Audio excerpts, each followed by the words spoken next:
오늘 함께 뵐 하나님의 말씀은 창세기 18장 1절로 21절까지 말씀입니다. 다 찾으신 줄 알고 저부터 한 절씩 교독하여 읽도록 하겠습니다. 1절입니다. 여호와께서 마므르의 상수리 나무들이 있는 곳에서 아브라함에게 나타나시니라. 날이 뜨거울 때에 그가 장막문에 앉아 있다가 눈을 들어 본즉 사람 셋이 맞은편에 서 있는지라. 그가 그들을 보자 곧 장막문에서 달려나가 흠쩍하며 몸을 땅에 붙여 이르되 내 주여 내가 주께 은혜를 입었사하면 원하건대 종을 지나가지 마시옵고 물을 조금 가져오게 하사 당신들의 발을 씻으시고 나무 아래에서 쉬소서. 내가 떡을 조금 가져오리니 당신들의 마음을 상쾌하게 하신 후에 지나가소서. 당신들이 종에게 오셨음이니이다. 그들이 이르되 네 말대로 그리하라. 아브라함이 급히 장막으로 가서 사라에게 이르되 속히 고운 가운데 쌀을 가져다가 반죽하여 떡을 만들라 하고 아브라함이 또 가축대에 있는 곳으로 달려가서 기름지고 좋은 송아지를 잡아 하인에게 주니 그가 급히 요리한지라. 아브라함이 엉긴 젖과 우유와 하인이 요리한 송아지를 가져다가 그들 앞에 꽂아놓고 나무 아래에 모셔서매 그들이 먹으니라. 그들이 아브라함에게 이르되 네 아내 사라가 어디 있느냐? 대답하되 장막에 있나이다. 그가 이르시되 내년 이맘때 내가 다시 네게로 돌아오리니 네 아내 사라에게 아들이 있으리라 하시니 사라가 그 뒤 장막문에서 들었더라. 아브라함과 사라는 나이가 많아 늙었고 사라에게는 여성의 생리가 끊어졌는지라. 사라가 속으로 웃고 이르되 내가 노쇠하였고 내 주인도 늙었으니 내게 무슨 즐거움이 있으리요. 여호와께서 아브라함에게 이르시되 사라가 왜 웃으며 이르기를 내가 늙었거늘 어떻게 아들을 낳으리요 하느냐? 여호와께 능하지 못할 일이 있겠느냐. 기한이 이를 때에 내가 네게로 돌아오니 사라에게 아들이 있으리라. 사라가 두려워서 부인하여 이르되 내가 웃지 아니하였나이다. 이르시되 아니라 네가 웃었느니라. 그 사람들이 거기서 일어나서 소돔으로 향하고 아브라함은 그들을 전송하러 함께 나가느니라. 여호와께서 이르시되 내가 하려는 것을 아브라함에게 숨기겠느냐? 아브라함은 강대한 나라를 메고 천하 만민은 그로 말미암아 복을 받게 될 것이 아니냐. 내가 그로 그 자식과 권속에게 명하여 여호와의 도를 지켜 의와 공도를 행하게 하려 그를 택하였나니 이는 나 여호와가 아브라함에게 대하여 말한 일을 이루려 함이니라. 여호와께서 또 이르시되 소돔과 고모라에 대한 부르짖음이 크고 그 죄악이 심히 무거우니 다 같이 내가 이제 내려가서 그 모든 행한 것이 과연 내게 들린 부르짖음과 같은지 그렇지 않은지 내가 보고려 알고. 아멘. 기도하겠습니다. 하나님, 오늘 우리에게 귀한 날 허락하여 주시고 주 앞에 나와 예배드리게 하시면 감사합니다. 하나님, 오늘 이 본문 말씀을 통하여서 우리에게 분명 하시고자 하는 주의 말씀이 있습니다. 우리가 귀를 열어서 마음을 열어서 오늘 성경을 통해 우리에게 하시고자 하는 주의 음성을 듣게 하옵시고 이 말씀이 우리의 삶을 움직이는 생명의 구원이 되도록 인도하여 주옵소서. 함께 하시고 역사하시고 믿사하며 우리 구주 예수님 이름으로 감사하며 기도드립니다. 아멘. 네, 반갑습니다. 우리가 지난주에는 아브라함과 사라가 인간적인 방법으로 아들을 낳으려고 해서 하나님의 방법에서 틀어진 잘못된 일을 행하게 됩니다. 하지만 하나님은 아브라함과 사라의 죄와 잘못에도 불구하고 이것을 기억하게 하면서 또 새로운 약속을 그들과 언약을 다시 갱신을 하시게 됩니다.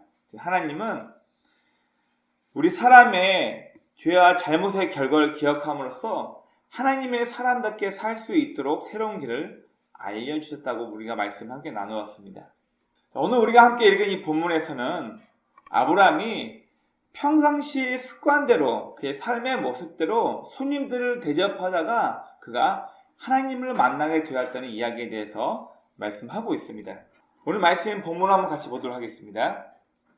먼저 오늘 본문 1절부터 8절까지 말씀을 보면 그가 습관대로 손님들을 대접하다가 우연찮게 하나님을 만나게 되었다고 오늘 본문에서 이야기하고 있습니다. 오늘 본문에서 보면은 아브라함은 저기 멀리 보니까 사람 셋이 있는 게 보이네. 이 성경에 보니까 처음부터 아브라함이 하나님이 있었더라, 그의 천사가 있었더라 말하지 않고 이 사람이라는 뜻인데요. 멀리 봤더니 사람 셋이 있는 걸 보고 아브라함이 습관대로 멀리서 광야를 건너고 있는 사람들을 보면 그들을 자기 집으로 초대해서 식사를 대접하고 또 발도 물로 씻어주고 하면서 손님들을 최대한 잘 섬기고 난 이후에 그들을 보냈던 그의 습관이 담겨 있는 거예요. 바로 1절부터 8절 말씀이 그겁니다. 습관대로 손님들을 잘 대접했던 아브라함이 우연찮게 손님인 줄 알고 일반 지나가는 객인 줄 알고 그들을 대접했을 뿐인데 알고 보니까 하나님과 천사였던 것을 그가 알게 됩니다. 그리고 9절부터 15절 말씀 보면 이제 하나님께서는 구체적으로 내년 이맘때쯤, 즉 1년 정도 지나고 난 이후에 내가 다시 너에게 올 텐데 너와 네 아내 사라 사이에서 아들이 있을 것이라고 예고를 하십니다. 아브라함도 나이가 지금 99세고 사라도 나이가 많다 보니까 성경에서는 철저히 이렇게 얘기하고 있습니다. 11절 말씀 보면 사라는 더 이상 아이를 낳을 수 없는 몸이라고 아예 못 박아서 얘기하고 있습니다. 11절 보면 사라는 이미 여성의 생리가 끊어졌다라고 얘기하고 있어요. 인간의 논리로서는 도저히 사라는 더 이상, 그리고 나이 많은 아브라함은 더 이상 아이를 낳을 수 없는 상황인데 하나님께서는 아브라함과 그의 아내 사라를 통하여서 아들 이삭이 태어날 것을 정확하게 말씀하십니다.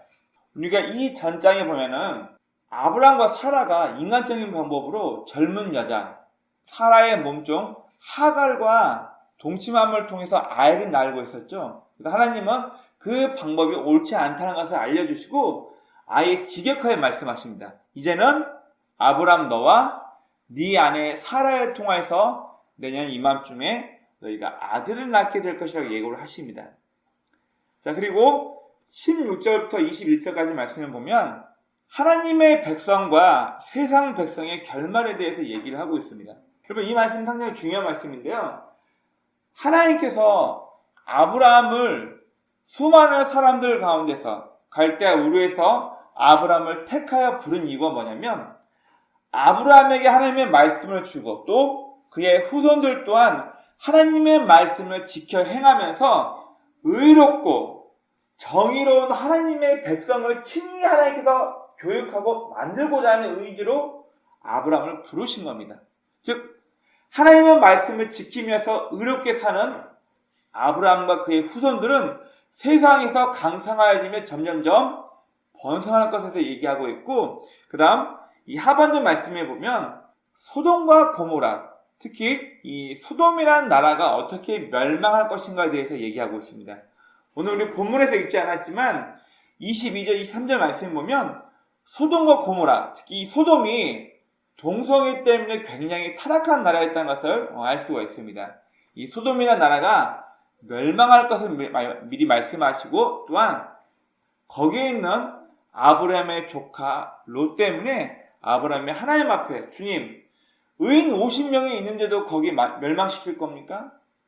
주님 45명 아니 30명 20명 10명 의인이 있는데 그 땅을 멸망시키면 어떡합니까? 이렇게 아브라함은 하나님께 간청하는 부분에 대해서 나와 있습니다. 그러면 오늘 우리가 읽었던 이 본문 18장 1절부터 21절까지 우리가 좀 이 성경 말씀을 통하여서 우리에게 깊이 간직해야 될 소중한 몇 가지 진리들이 있습니다. 자, 먼저 우리 하나님의 사람들은 우리의 삶을 통해서 우리가 하나님의 사람이라는 신분을 증명해야 합니다. 오늘 아브라함이 하나님인 줄 모르고 평상시에 광야를 지나가는 행인을 만나면 그들을 돕고 그들에게 음식을 제공하고, 이런 아브라함의 평상시의 삶이 결국 손님인 줄 알고 길 가던 행인인지 알고 그들을 도왔을 뿐인데 알고 보니까 하나님이었어요. 히브리서 13장 2절에 보면은 이 아브라함의 이 이야기를 어떻게 말씀하고 있냐면, 부지 중에 천사를 대접하게 되었다라는 얘기가 있어요. 몰랐다는 얘기예요. 기독교, 유대교뿐만 아니라 이슬람교도 이 아브라함을 자신네들의 조상으로 여기고 있습니다. 이슬람 속담에 어떤 얘기가 있냐면, 부지 중에 손님을 접대하다가 부지 중에 이웃에게 선을 행하다가 하나님을 만난 축복받는 사람, 이렇게 얘기를 하고 있습니다.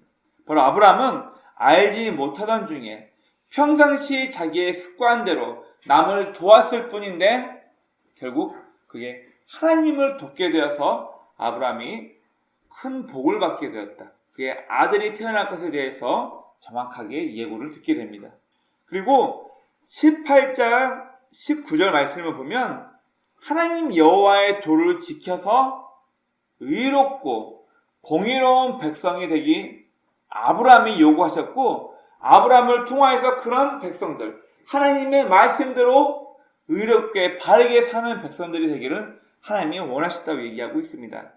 우리가 잘 알고 있는 마태복음 25장 31절부터 46절 말씀 보면요, 하나님께서 마지막 날에 양의 무리와 염소의 무리를 구별하십니다. 그리고 양의 무리에 속한 사람들에게는 칭찬하십니다.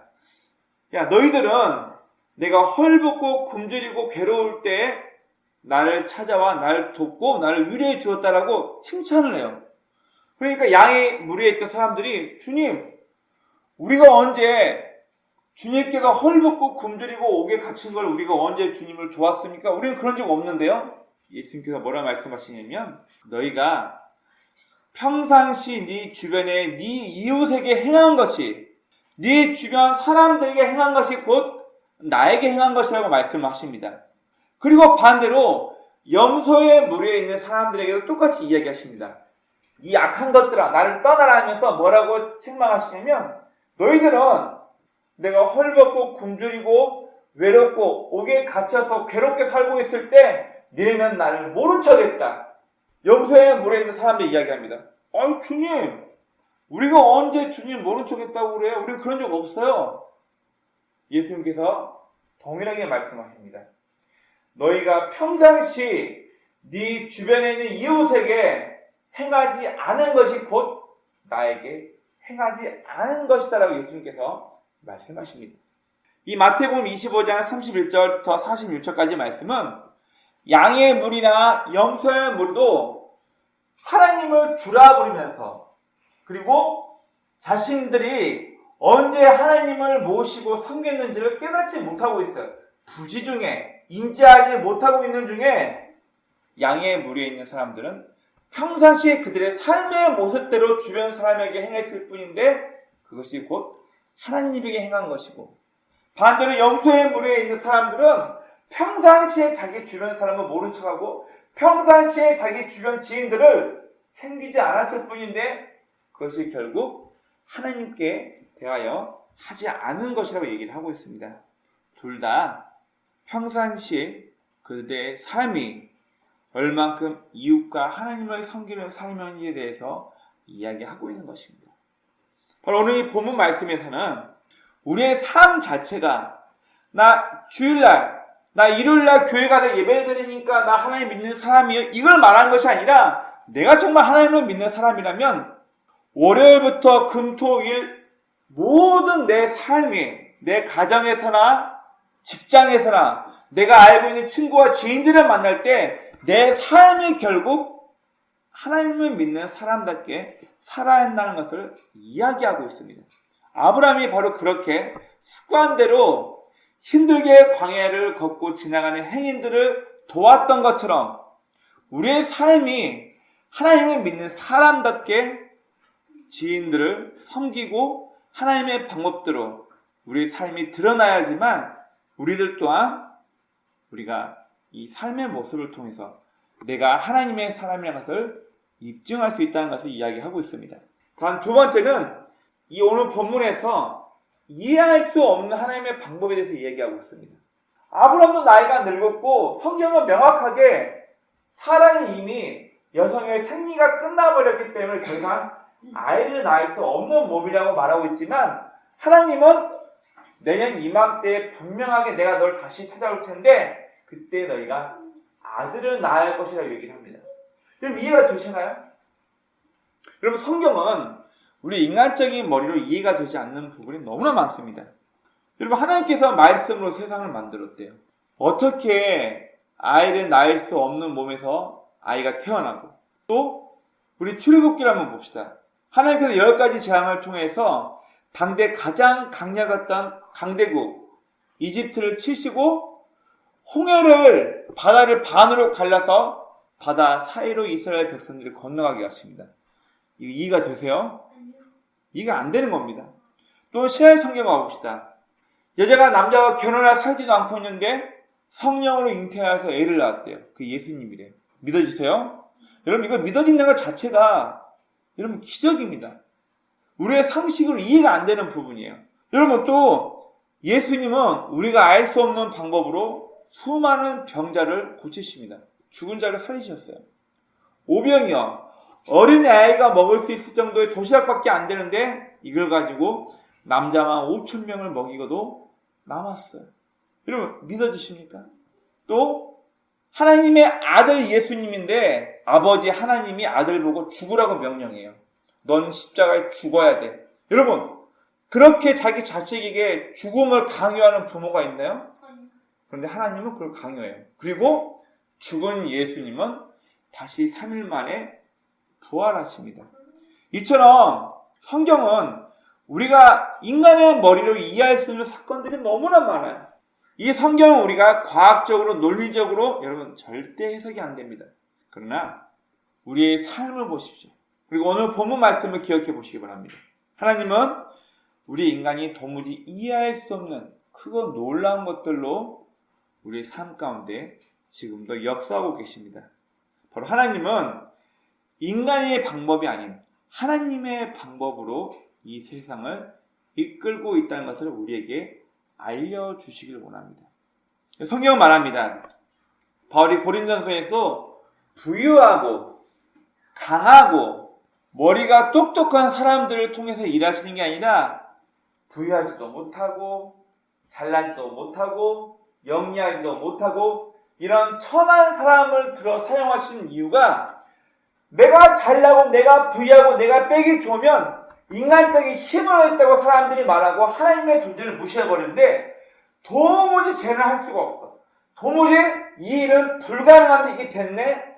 하나님은 바로 이런 일을 통해서 눈에 보이지 않는 하나님의 영광 받기 원하여서 하나님은 우리 인간의 방법이 아닌 하나님만의 방법으로 이해할 수 없는 방법으로 하나님의 일을 행하시고 있다고 성경은 우리에게 명확히 얘기하고 있습니다. 그리고 세 번째, 오늘 본문은 성도를 통해서 일하시는 하나님에 대해서 말씀하고 있습니다. 오늘 본문 하반절에 보면 하나님께서 아브라함에게 말씀하십니다. 나 이제 소돔을 심판하러 가겠다. 하나님께서 두 천사를 먼저 보내시고 소돔성을 심판하겠다고 하실 때 아브라함 마음에 갑자기 걱정이 생깁니다. 왜요? 소돔에 누가 있어요? 자신의 생질, 자신의 조카인 롯이 그 땅에 살고 있었기 때문에 갑자기 롯이 걱정이 되는 거예요. 그래서 이 아브라함이 하나님 앞에 간청하는 겁니다. 하나님, 만약 하나님께서 멸망시키려고 하는 그 소돔이라는 나라에 의인 50명이 있는데 그 의인 50명도 같이 하나님 멸망시킬 겁니까?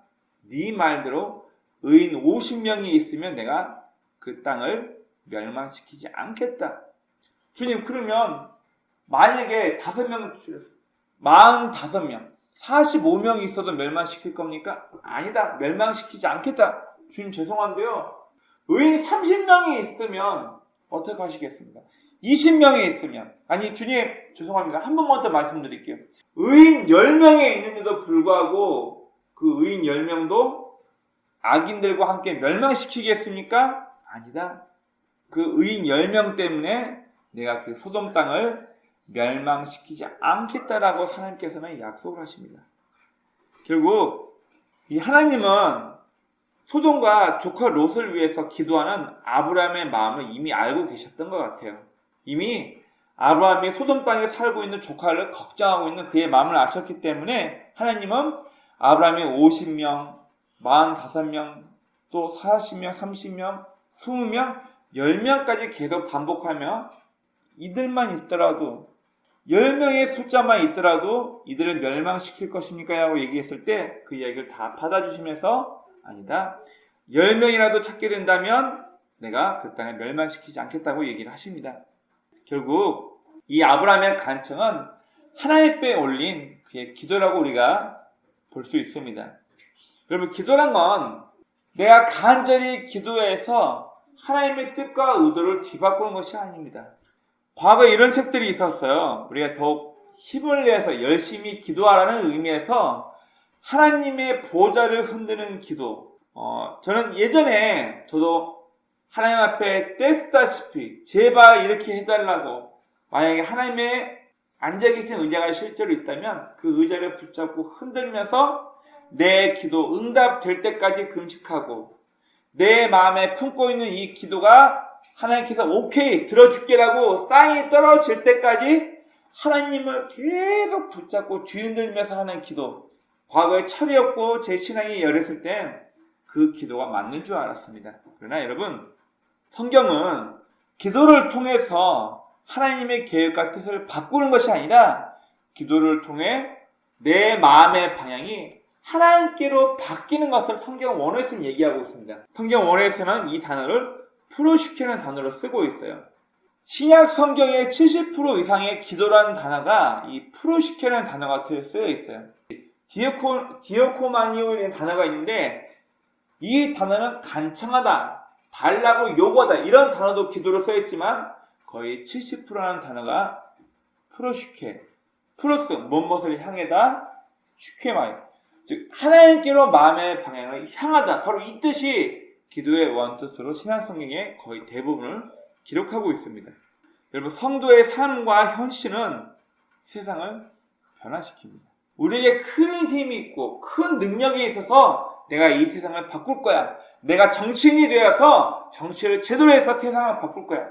우리 하나님은 어떤 소수 누군가에 의해서 이 세상을 바꾸시는 것이 아니라 작지만 연약하지만 하나님의 방법대로 살고 있는 성도를 통해서 그의 가정을 변화시키고요. 그가 몸담고 일하는 그의 회사나 그의 일터에서 그의 삶을 통해서 세상을 조금씩 바꾸시고 있습니다. 바로 성도의 삶과 헌신을 통해 하나님이 이 세상을 변화시키는데 천국이 임하였다고 얘기를 하고 있습니다. 천국 오지도 않았는데 왜 천국이 임했대요? 여러분 잘 기억하십시오. 신약성경에서 예수님께서 침례 요한에게 혹은 세례 요한에게 세례를 받고 난 이후에 성령의 인도함을 받아서 광야로 갑니다. 그리고 그 광야에서 마귀에게 시험을 당합니다. 네가 진짜 메시아로서 자질이 있는지, 네가 진짜 하나님의 아들 예수인지를 마귀에게 테스트 받습니다. 마귀의 모든 시험을 다 이기고 난 이후 성경은요 중요한 단어를 씁니다. 비로소 예수께서 복음을 전파하여 이르시되 회개하라 천국이 가까이 이르러니라. 이 비로소라는 단어가 굉장히 중요해요. 여러분, 비로소 무엇이 되다, 비로소 무엇을 하다, 이 비로소라는 사전적인 의미가 무엇인지 아십니까? 어떤 사건이나 이야기의 시작이 되는 시발점을 얘기하고 있는 거예요. 바로 예수님께서도 본인이 하나님의 자녀이고 마귀의 모든 계획과 모든 일을 다 승리했다는 것을 시점을 기초로 해서 회개라, 천국이 가까웠다. 천국이 가까웠다는 얘기는 우리 눈에 보이지 않는 물질적인 하늘나라가 이렇게 이 땅에 임했다? 큰 우주가 항공모함 같은 천국이 이렇게 우리에게 임했어요?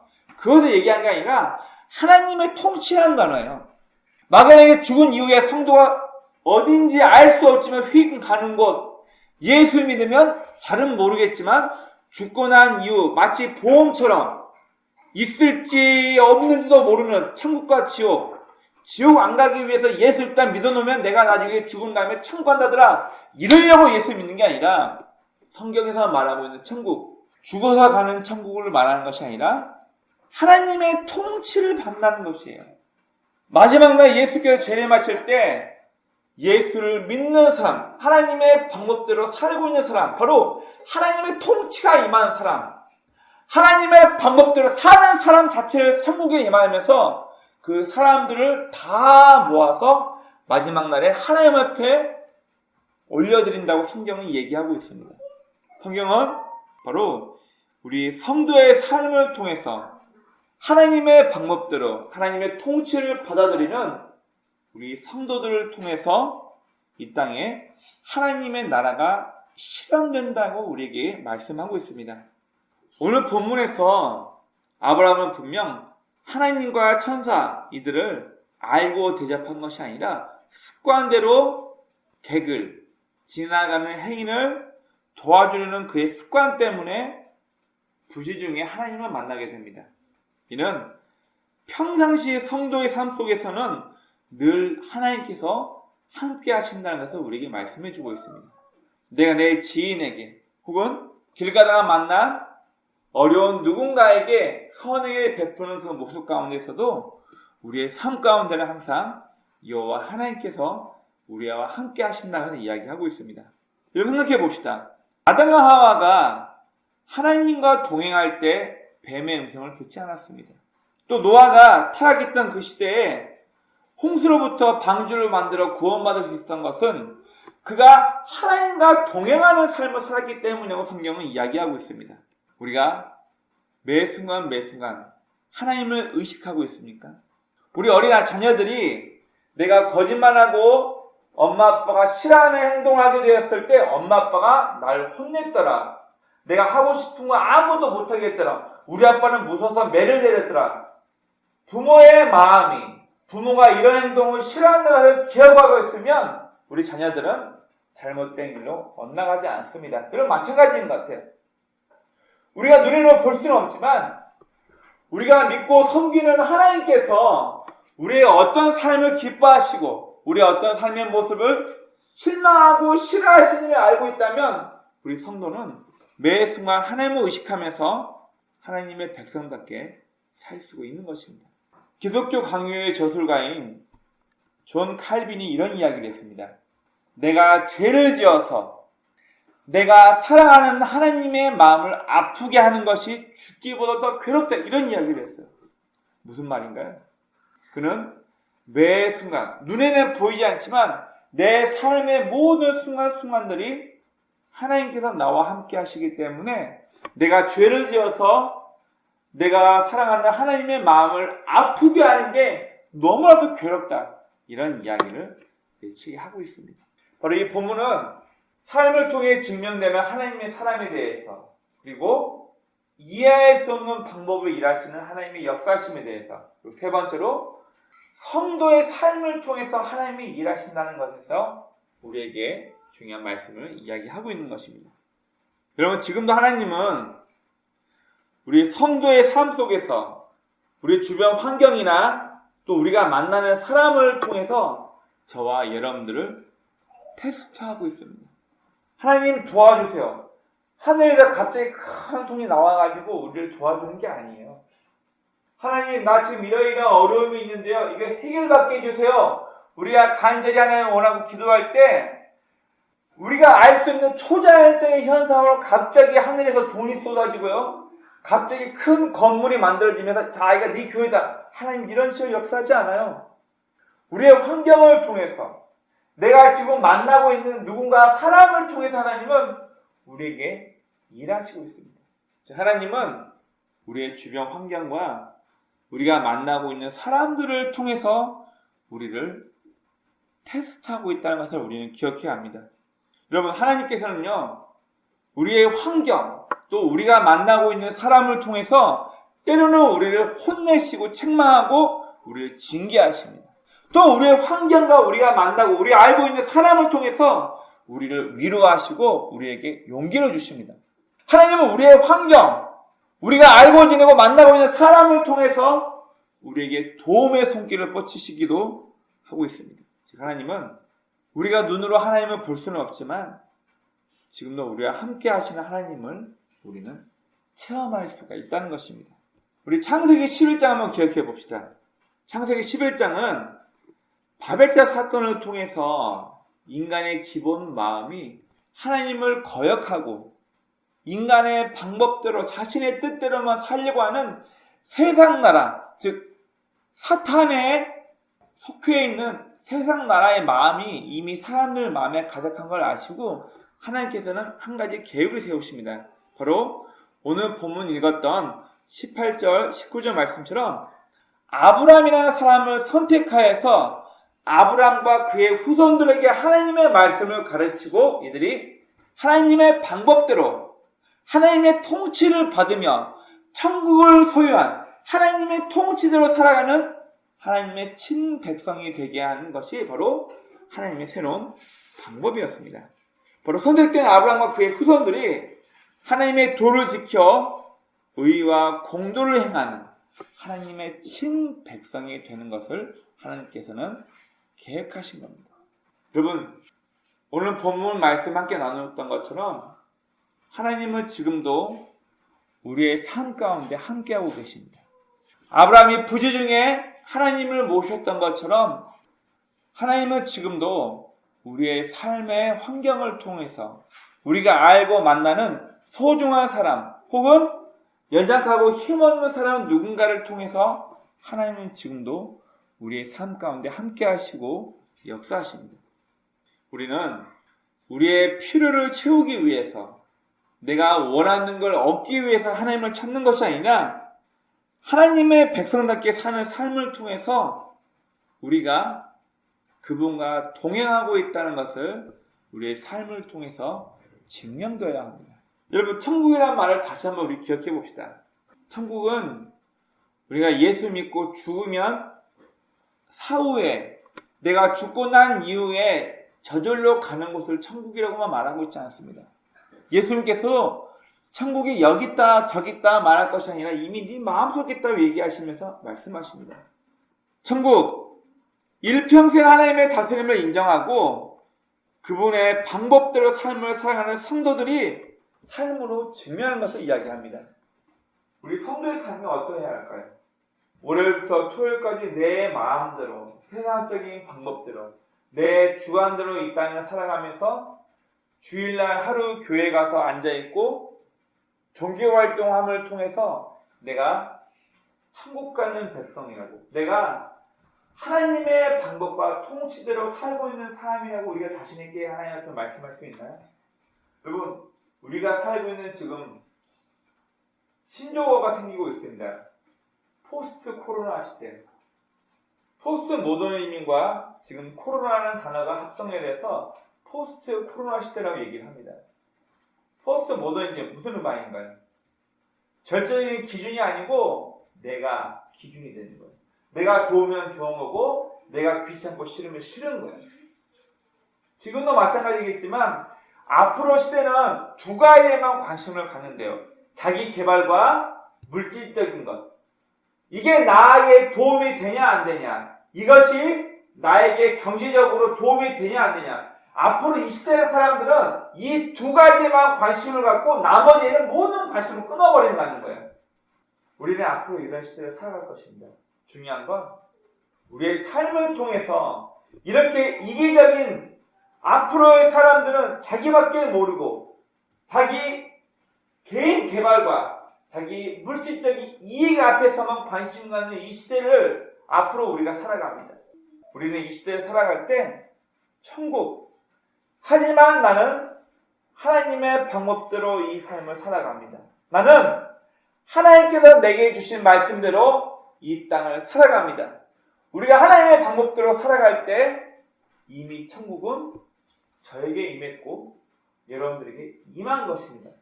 우리 하나님께서 원하시는 천국, 재림하시고 난 이후에 그의 백성을 부른다는 것은 단순히 종교활동하는 사람을 불러 모으는 것이 아니라 하나님의 방법대로 하나님의 통치대로 살고 있는 그들, 이미 마음속에 천국이 임한 그들을 하나님께서는 불러 모아 마지막 어린 양의 혼인잔치에 우리를 초청한다고 말씀하고 있습니다.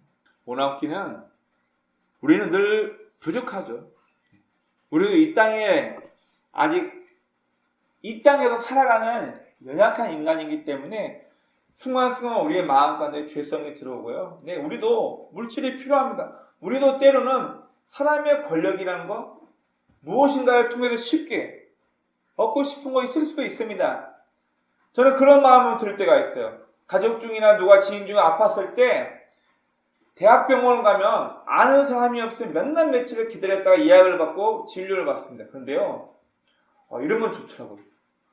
누가 아는 사람이 있어가지고 얘기했더니 돌아 대학교에서 얘기해가지고 바로 4시간 만에 진료를 보고 오는 사람들 보면서 너무나도 부러웠어요. 아, 이런 게 권력이구나. 예, 인간이기 때문에 우리에게는 하나님 말씀보다 인간적인 편리함과 사람들 위에 서고 싶은 마음이 있습니다. 예, 우리 그래요. 우리 인간이기 때문에.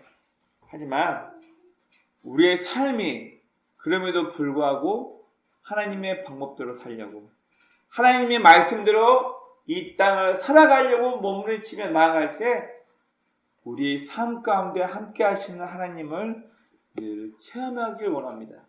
눈에는 보이지 않지만 우리가 아브라함처럼 하나님의 방법대로, 하나님의 말씀대로 우리의 삶이 하나님의 뜻을 쫓아 행했을 때 눈에 보이지 않는 하나님이 지금도 나와 함께 하시는, 지금도 내 삶 가운데, 지금도 사람을 통하여서 나의 모든 필요와 나의 모든 것을 채워주시는 하나님을 일평생 저희와 여러분들의 삶 가운데 체험하시길 주의 이름으로 축원합니다.